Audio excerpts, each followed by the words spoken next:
I'm wondering, having done a Tarantino script, the true romance, and then working with him, it's a big difference between doing it, being directed by somebody else, and being directed by him. What was that like? Well, it's good fun. I mean, as you can imagine, he's about as knowledgeable of cinema as anyone you run into, and that's infused into the day's work. But the set is church. He is God. The script is Bible. And no heretics allowed. Yeah, that's true. I like that. I like that. I'm going to use that one, All right. too. Did you feel I'm going to put that in my routine. Well, I'll tell you what I was most impressed about. The script was so tight and so good, and yet Quentin wasn't precious about it like I would expect going into it.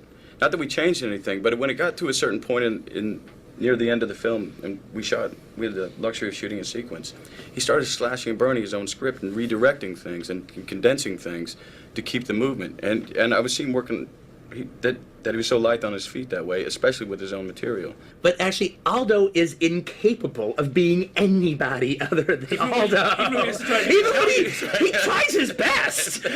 He's not throwing it away. He thinks he's doing a good job. I just saw this documentary that Morgan Freeman actually produced. Prom Night, Mississippi. Yes, That's a great movie. Yeah, it's really good. But you remember there was one father, his name was Glenn. Glenn, my name's Glenn, and you either like me or you don't.